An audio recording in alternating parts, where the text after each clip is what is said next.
Baik, Assalamualaikum warahmatullahi wabarakatuh. Selamat pagi kepada seluruh mahasiswa. Hari ini saya akan melaksanakan kelas dengan menggunakan recording, ya, video recording di pertemuan kita yang ke-10 di mata kuliah basis data. Baik, saya akan langsung saja ke materi pada teman-teman.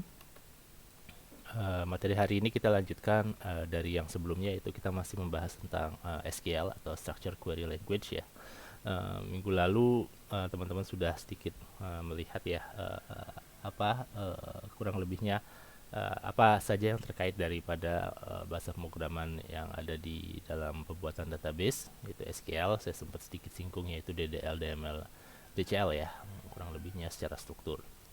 Nah, untuk pagi hari ini saya akan kembali meneruskan dari materi yang minggu lalu, yaitu kita akan secara satu persatu melihat beberapa sintaksis dalam pembuatan database, ya, dengan menggunakan SQL.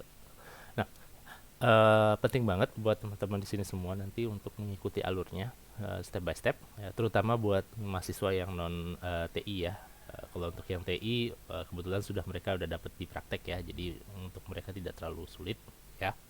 Nah, buat teman-teman yang non TI ini, tolong perhatikan secara step by step video yang saya buat di pagi hari ini. Oke, saya akan full screen kan semuanya. Baik, nah untuk hari ini seperti yang tadi saya sudah sampaikan, kita akan melihat satu persatu dari beberapa perintah-perintah yang ada di SQL, yaitu DDL, DML, DCL, gitu, ya. Nah, yang pertama kita lihat dulu salah satu awalan, ya, dalam pembuatan database. Tentunya kita ingin membuat database dulu, gitu, dengan menggunakan perintah SQL, gitu kan, ya. Nah, perintah apa yang bisa kita buat, ya, yang kita bisa panggil dalam SQL. Nah, salah satu membuat database adalah perintahnya pertama adalah create database, gitu, ya, di sini. Jadi perintah ini yang kita pakai, ya, create database spasi nama database yang kita ingin buat. Nah, untuk contoh di sini database yang kita ingin buat namanya adalah db underscore universitas. Jadi artinya dari yang aplikasi yang kosong, yang benar-benar kosong seperti itu, SQL yang kosong, ya, kita ingin membuat nama database-nya itu adalah DB Universitas, gitu. Sehingga di sini kita create bahwa database yang di-create adalah DB underscore Universitas.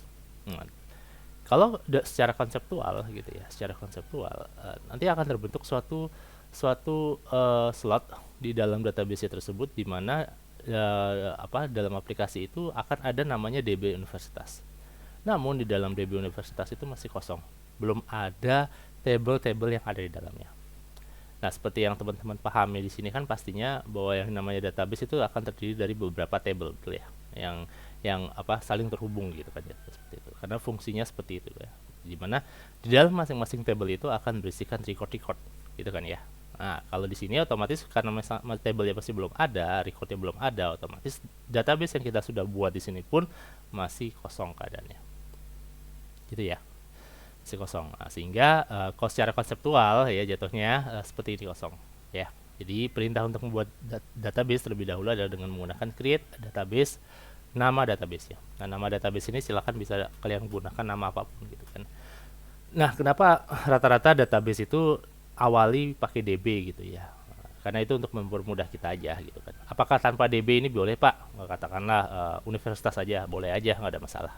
Tapi ini untuk mempermudahkan kita. Kalau jujurnya, kalau misalnya untuk programmer atau database engineer itu kan ada hierarki, ya, ada hierarki tertentu yang harus kita sepakati bersama, gitu kan, ya. Jadi untuk mempermudah kita aja kebiasaan, berarti otomatis kita pakainya untuk membedakan apakah ini database, apakah ini table, ya pakai ini db underscore universitas dan lain-lain, gitu, ya. Oke, next stepnya apa? Oke, dari database yang kosong tersebut kita ingin membuat isian, gitu, ya, jadinya kan nggak mungkin, ya, kalau kita buat database tapi isinya nggak ada, gitu kan. It's impossible, kayak misalnya gini, teman-teman ngebuat database tentang siakat lah, gitu, ya, seperti itu, ya, db underscore siakat. Berarti dalam siakat kira-kira udah ada tuh di kepala kalian kan, otomatis apa saja sih table-table yang harus ada di situ, ya. Pasti ada table dosen, ada table mahasiswa, lalu ada tabel mata kuliah, tabel apalagi akademik gitu kan ya, keuangan gitu kan ya, pasti ada seperti itu kan ya. Nah, itu yang kita hendak mau buat gitu kan di dalam database yang kita miliki. Oke, nah caranya bagaimana untuk melakukan hal tersebut? Nah, kita harus membuat tabelnya. How membuat tabelnya? Nah, dengan perintah yang namanya create table mahasiswa. Kalau di sini create table ya, create table spasi. Nah, ini nama tabelnya apa? Ya, macam-macam. Nah, misalnya bisa table dosen, bisa table mata mahasiswa, table akademik, pembayaran dan lain-lain. Oke, kita coba satu aja gini dulu ya. Kita membuat table mahasiswa. Oke. Jadi perintahnya adalah create table mahasiswa dalam kurung ya, npm atau nim ya, npm. Nah, ini apa varchar? Varchar itu adalah tipe data. Ya, nanti teman-teman cari deh. Apa sih jenis-jenis tipe data yang ada di SQL? Cari aja di Google ya, tipe data SQL keluar semuanya. Kalau untuk yang TI udah tahu semua ya, nanti buat yang non TI tolong dicari sendiri ya. Apa yang disebut dengan tipe data sih? Ya, tipe data. Sebenarnya tipe data itu adalah berhubungan dengan variabel yang kita pakai gitu kan ya. Setiap variabel punya tipe datanya masing-masing gitu ibaratnya seperti itu. Ya, misalnya nim itu kan rata-rata kan bisa dua unsur gitu kan, bisa ya berupa karakter atau bisa berupa juga angka gitu kan gitu, seperti itu ya. Oke, di sini dimudahkannya adalah pakai varchar gitu kan. Varchar itu berarti karakter yang panjang, karakter berisi dengan 8 panjangnya gitu kan, kalau dalam kurung 8 gitu kan ya. Lalu koma nama lengkap, varchar 64 berarti karakter dengan panjang 64 gitu kan ya. Jenis kelamin varchar dengan panjang 2, alamat varchar dengan panjang 32, dan umur int itu disebut dengan integer. Integer itu adalah bilangan bulat gitu kan jadinya. Seperti itu. Nah, sehingga ketika ini jangan lupa ya, diakhiri dengan titik koma ya, diakhiri dengan titik koma. Sehingga ketika di create seperti ini, otomatis di dalam DB Universitas nanti akan berisikan tabel mahasiswa. Di mana di dalam tabel mahasiswa, karena kita ngebuat deskripsi ya terlebih dahulu ya, ini dulu yang kita buat sebelum kita bisa masukin record-recordnya ya, akan terdiri seperti ini bentuknya. Bahwa di dalam tabel mahasiswa akan terdiri data field seperti npm, nama lengkap, jenis kelamin, alamat, umur, beserta dengan keterangan nilai-nilai yang sudah tersemat ke dalam variabelnya masing-masing. Gitu ya. Jadi ibaratnya apa yang kita buat di sini nih, perintahnya seperti ini ya. Nah, ini akan masuk seperti ini. Berarti apa saja bisa dong Pak? Bisa, selama itu terhubung dengan database yang kita ingin buat, gitu kan ya, atau table yang kita ingin buat. Katakanlah gini, di sini ada nomor telepon katakanlah ya. Oke, nggak masalah, tambahkan berarti koma, nomor telepon, nomor underscore telepon, apa kira-kira? Kalau nomor telepon pasti kan nggak ada alfanumerik kan ya, pasti numerik aja ya, udah integer, int, dah. Berarti nanti akan di bawahnya setelah umur nanti akan ada nomor telepon.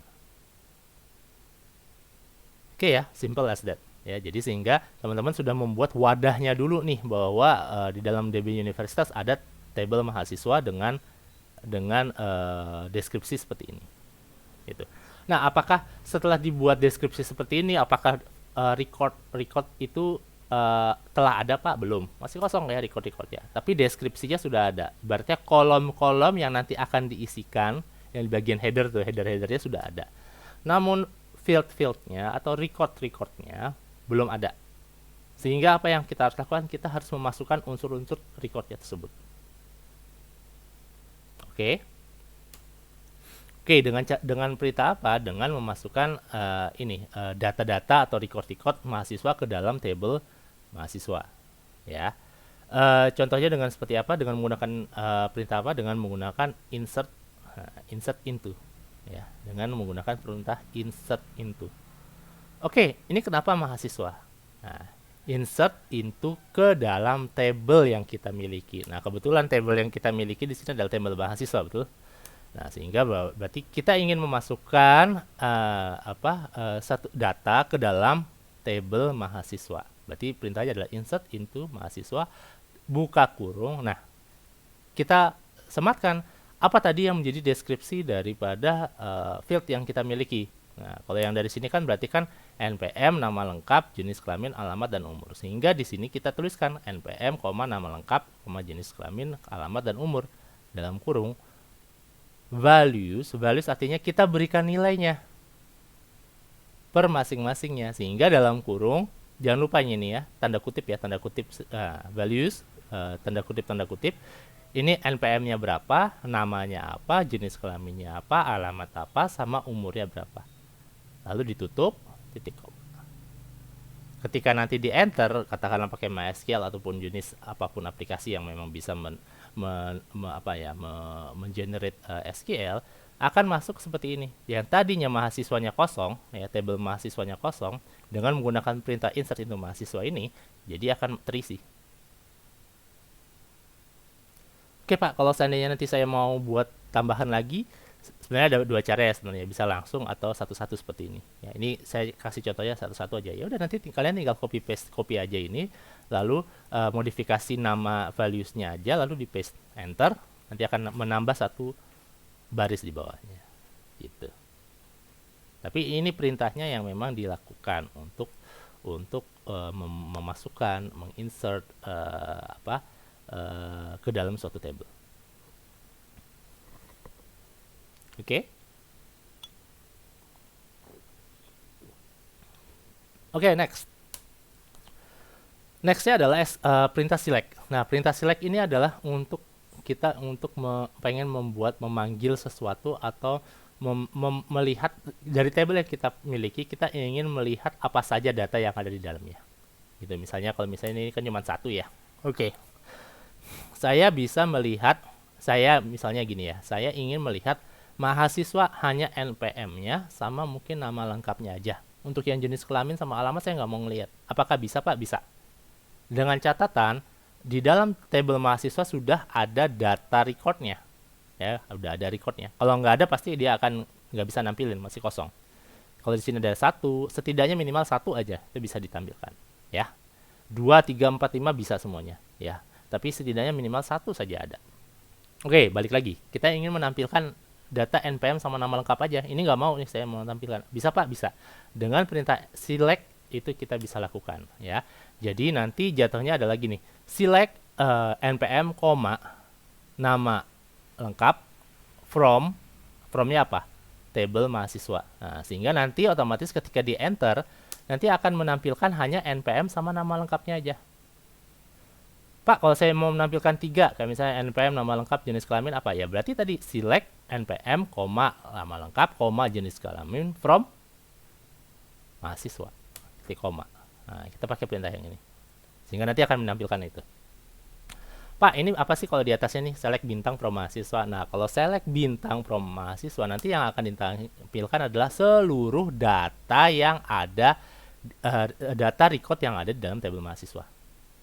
Contohnya di sini misalnya data yang kalian ada 10 ya. Nanti 10-10-nya dengan semua kolom itu akan muncul semuanya. Ya. Nah, itu gunanya bintang itu. Bintang itu all jatuhnya, all. Select all from mahasiswa gitu jatuhnya. Oke, yang berikutnya apa Pak? Ada lagi nih, select bintang from mahasiswa where alamat sama dengan Depok. Nah, ini kalau seandainya kita mau spesifik. Ya. Jadi kita ingin melihat ada table ada banyak tuh ya, ada banyak gitu kan, recordnya ada banyak. Nah, kita ingin mencari mahasiswa secara spesifik gitu kan ya.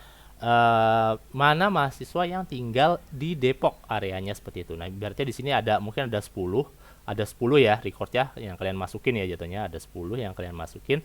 Mungkin dari 10 itu ada 6 yang tinggal di Depok. Nah, tapi kan nggak berurut ya, pasti ya, ada yang Jakarta, Depok, Jakarta, Depok, Jakarta, Depok, Jakarta gitu kan ya, kan susah tuh. Nah, dengan perintah select gitu kan ya, bintang from mahasiswa where di mana alamat. Nah, alamat ini sebagai jangkarnya ya. Mana sih yang kita mau jadi titik pencarinya, yaitu alamat sama dengan Depok. Nanti secara otomatis dia akan menampilkan seluruh data dari tabel mahasiswa di mana mahasiswa yang semua alamatnya di Depok semua. Nah, itu jadi lebih memudahkan teman-teman ya jadinya. Nah, makanya perintah select ini menjadi penting buat teman-teman yang bekerja atau nanti jatuhnya di industri yang memegang kayak semacam data analis gitu kan ya. Nah, karena kalian akan menganalisis dari data-data yang berdasarkan table yang kalian miliki. Jadi kalian nggak manual ngeliatin satu-satu gitu kan ya. Tapi dengan menggunakan beberapa perintah-perintah seperti ini dengan select gitu kan, otomatis kalian bisa menampilkan sesuai dengan data yang kalian inginkan. Nah, itu sederhananya seperti itu. Oke. Oke, next. Berikutnya adalah update. Gini Pak, seandainya dalam satu table yang saya miliki dari table mahasiswa gitu kan, ada record yang salah. Misalnya begini. Untuk yang table mahasiswa saya di sini ya, ada satu ya, masih satu aja nih. Ternyata namanya salah, harusnya bukan Nur Hayati tapi jadinya Nur gitu kan ya, Nur aja. Lalu gimana caranya? Nah, kita bisa menggunakan perintah yang namanya update. Ya, jadi gimana caranya? Bacanya seperti ini. Update tabelnya tadi apa? Di table mahasiswa. Nah, ini langsung ya. Jadi kita nggak reverse, nggak nunjuk ke Nur Hayatinya dulu, kita ganti namanya. Oke, set nama, kita set nama lengkap. Apa sih yang mau diganti? Set nama underscore lengkap sama dengan Nur, nama yang kita mau yang akan terganti. Lalu alamatnya kita koma. Nah, berarti ini kita juga ganti Tangerang juga. Alamat kita ganti Tangerang. Where, nah ini yang menjadi acuan ya. Where di mana nama lengkap sama dengan Nur Hayati. Berarti logiknya yang namanya Nur Hayati nanti akan terganti dengan nama lengkapnya Nur sama alamatnya sama Tangerang. Benar nggak? Nah, jadi ibaratnya berarti yang namanya Nur Hayati nanti akan terganti menjadi Nur, alamat menjadi Tangerang. Sehingga nanti table akhirnya akan seperti ini. Ya, Nur sama Tangerang gitu. Ya. Oke, Pak, kalau seandainya saya mau satu aja, saya mau ganti umur aja gitu ya, seperti itu. Apa yang saya lakukan ya sama gini. Update mahasiswa, set umur sama dengan berapa umurnya? Katakanlah 30 gitu kan ya. 30 where tadi nama lengkap Nur gitu kan. Berarti nanti si Nur ini akan berubah umurnya 30. Nah, yang menjadi jangkar ini kenapa kita pakai nama lengkap? Karena nama lengkap jatuhnya kita bisa tahu bahwa ya yang namanya inilah yang akan kita terganti. Cuman ada masalah. Kalau seandainya Nur Hayatinya ada dua, apa yang akan terjadi? Berarti dua-duanya itu akan terganti. Ya. Karena sifatnya dia tidak primary key jatuhnya seperti itu ya. Berarti dia bisa double 3 nama gitu kan ya. Bisa 3 nama dengan 3 orang yang berbeda gitu kan ya. Kan bisa aja seperti itu. Nah, untuk mensiasati hal itu biasanya jangkarnya yang paling baik itu pakai apa? Jangkarnya ya sebaiknya daripada pakai nama lengkap ya, nama lengkap kita pakainya NPM aja. Karena apa? Tidak mungkin ada NPM yang double gitu jatuhnya seperti itu ya. Ya, jadi enaknya sih di sini adalah where-nya adalah where npm sama dengan tuliskan ini npm-nya berapa. Berarti otomatis yang nama npm ini yang akan terganti. Tidak mungkin ada dua yang terganti. Gitu ya. Oke, nah yang berikutnya adalah perintah delete ya. Jadi ini delete untuk menghapus satu record di dalam table yang kita miliki. Ya, ibaratnya di sini record yang tadi kita udah ubah gitu ya, seperti ini.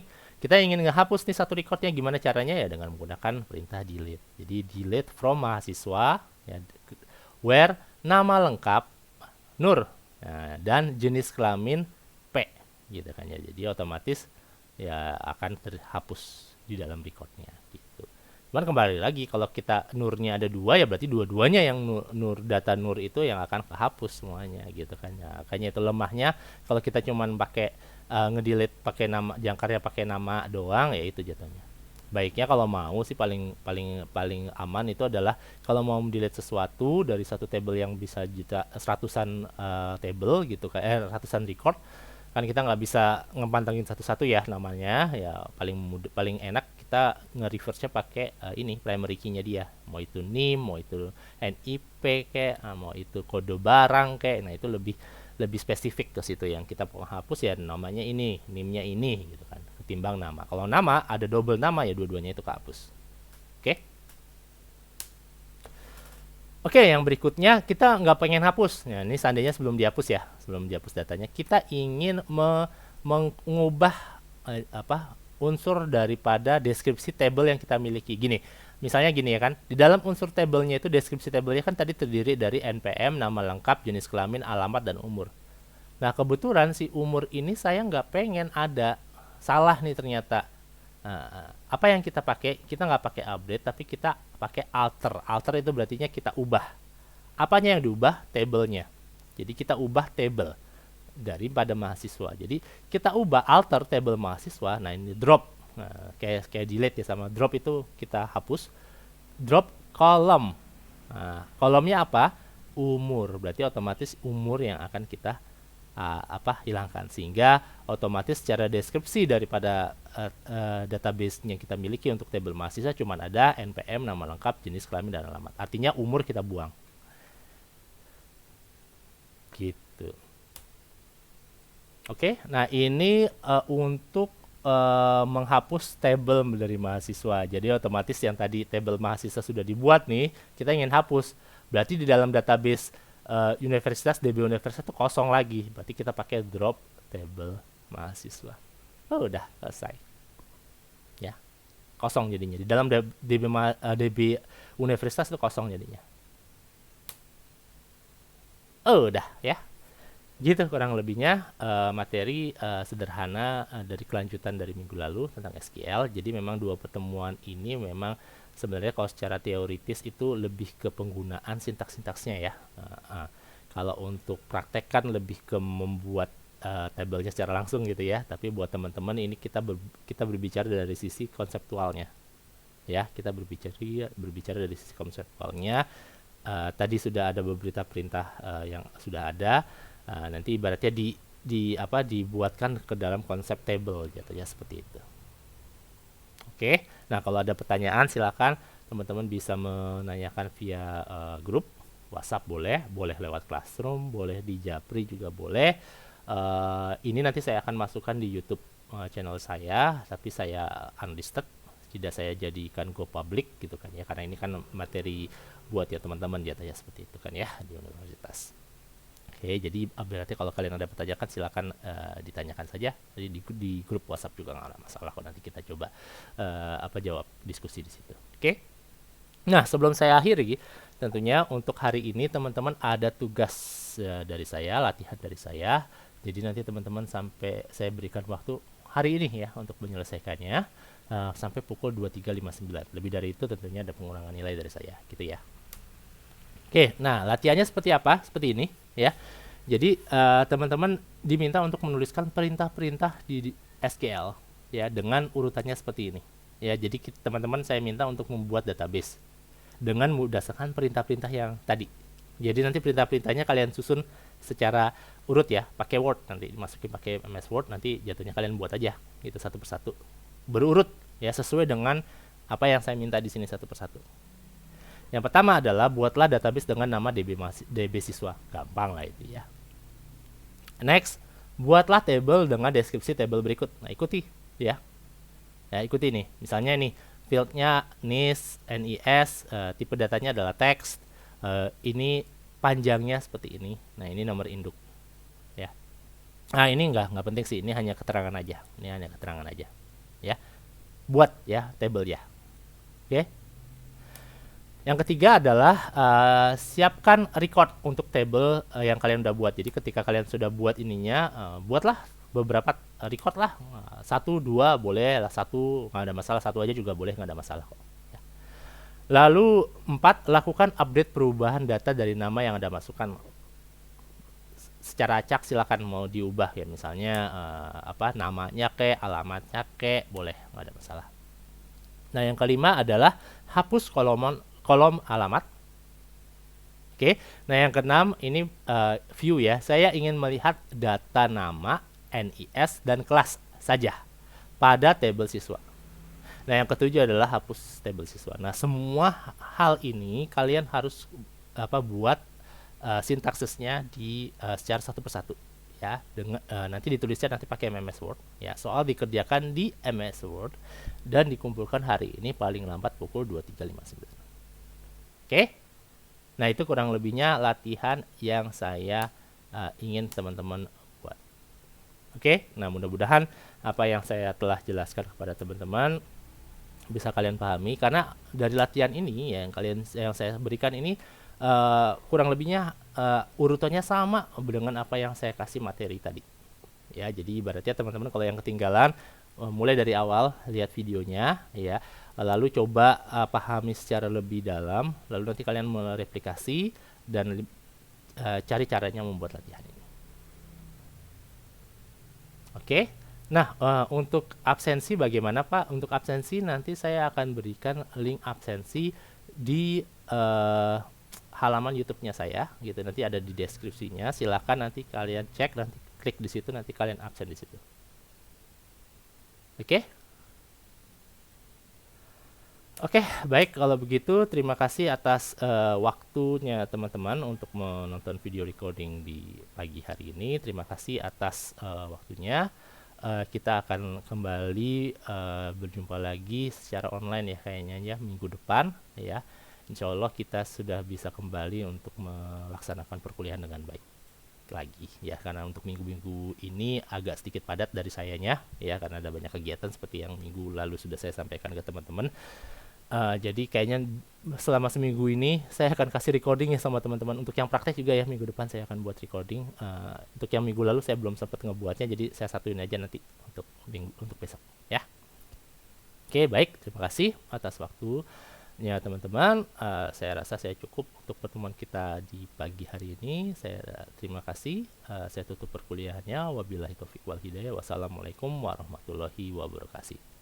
Terima kasih. Saya stop recordingnya.